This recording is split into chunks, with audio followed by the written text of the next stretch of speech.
Hello, I'm Justin Smith. It is day 3 of the Listen Now week. Please follow the hashtag. Please share these videos with people you think need to see them. And thanks very much to Tobin Brothers Funerals for their courage in presenting this week, because it's important stuff. And the people who have been left behind because of suicide understand the immeasurable pain, and they also understand the questions that just continue for the rest of their lives, and they keep asking that question, why? And probably never getting a full understanding of why someone that they loved had taken their own life. Alannah McGregor has lost 2 children to suicide. Unbelievably, it was 1 month apart. The story is heartbreaking, but it's incredibly important. Alannah, thank you very much for having a chat to us. Does it get any easier having these conversations? Yes, definitely. Yeah. Talking about it helps.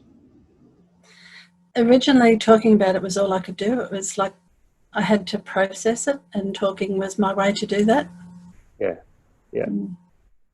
How did people around you respond? Because I think one of the things that has changed is that, well, we hope will change rather, is the way people react to each other around suicide, and the way, and hopefully that they will talk about it a bit more. But when this happened to you, I mean, the stigma was pretty out there. Bendigo's not such a big place when you think about it, and a family losing 2 children to suicide, there was a lot of gossip about what type of parents we might have been. We were very lucky that we had a good, really good supportive group of friends who supported us, allowed us to talk about the children. There was a very small amount of people crossing the road and oh no, pretending, like occasionally there'd be somebody that I'd known for years and years and years, and then you'd see them and they'd duck into a shop or something. And I understand they didn't know what to say, but it still hurt. Yeah, but that's what we want to change, isn't it? Because if you had lost them in another way, there wouldn't have been that sort of stigma. They would have been, they wouldn't have been crossing the road. In fact, they would have gone out of their way to make sure that they had talked to you about it. So that must have been incredibly painful. Yeah, it was really difficult because we were lucky in a way that we had more answers than questions than most people who've had a suicide death do. We understood a lot of the whys. We still ask the why, what if, and if only type questions, but we had a basic understanding of it. And I think that made it a bit easier for us in that way. Yeah. How do you want to see people start talking about it now and discussing it? To begin with, use the word suicide. Change the way we speak. You don't use the word committed anymore. You say somebody died by suicide or attempted to suicide. You don't say committed, because it's gone to that when it was a crime in the old times, when it was a crime and Catholics weren't allowed to be buried in the same areas. And so changing that. Changing the way we do it. And, I had, I'd mentioned to other people that, we look at the road toll and we look at heroin deaths, and we sort of add that up, and, it's something that we would keep an eye on. But there's also a code that is in, when you look at a newspaper article, for example, there's a code where it'll talk about a person's death, and at the very end it's got the Lifeline number. You've sort of got to put those 2 things together. Or, police say there were no suspicious circumstances or whatever, and you've sort of got to figure it all out on your own. You'd like to see that end? I think people are frightened that if you say suicide or if you talk about it, then it will encourage other people. But keeping it there in that dark and out of everybody's mind is not helping at all. And that sort of word that I've seen come up before is taboo, that this is a taboo topic to talk about. Well, it is, but when you use the word taboo, you're sort of just trying to help perpetuate that, aren't you? You're not doing anything to try and stop that, are you? That's right. No. The stigma around suicide and talking about it is big too. Yes. If you see somebody, if you come in contact with somebody that you know they've just lost somebody to suicide, how do you begin that conversation? How do you talk to them? First of all, you would say to them how very sorry you are for their loss, and depending on how well I knew that person, I would offer to sit with them. You don't have to give them answers. You certainly don't have to try and fix it for them, because you can't. Being there and being there long term is very important. You mentioned you were talking about that you had some answers and you had some level of understanding about what had happened, but does that why seems to be one of the most painful things that hangs with people for years, is that they never really get a full understanding of what happened. Exactly. With our son, he had been bullied in his workplace, and we had suspected that he would die by suicide. He had self-harmed. He'd started taking marijuana. The effect on all of us was just walking on eggshells and just stress the whole time.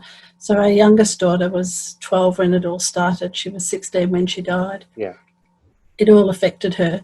So that's why we have the why. Excuse me. I think the biggest part of my questioning was I didn't see my daughter's decline, and the what if. You could see Stuart's decline. You could see Stuart's decline, but you couldn't. Yeah. And we went above and beyond. We have no regrets about Stuart. We know that we did everything we could to try and save him. And like a disease, the disease got him in the end, rather than Angela was more, she was the stronger of the three. She seemed to be okay. And that questioning afterwards, was that a fake? Seems to be okay. Did we not notice it because we were so caught up in him? All those questions, definitely. Is that feels like guilt? Is that? Oh, definitely. Yeah, there was a lot of guilt. Is that something you've been able to process? A lot of counselling, yes. A lot of counselling to try and work through it. You could imagine that would be almost for anybody who loves a victim of suicide is going to have guilt, almost, isn't it? It's almost just the nature of it. There is no way that a person could escape that guilt. As you said, you could see, what was happening with Stuart, and yet there would still be guilt with that, I would imagine, even though you said, look, we felt that we'd done everything we could, but. A little. There's things that we could have changed early on that may have made a difference, but in the long term, we had to learn to accept that we did the best we could with what we knew. Yes. Yeah. What was it like then? Because, we're talking around 2002, aren't we? At around that time. Not trying to help them, particularly Stuart, but trying to get help. What was that like then? Horrendous. It was really absolutely horrific.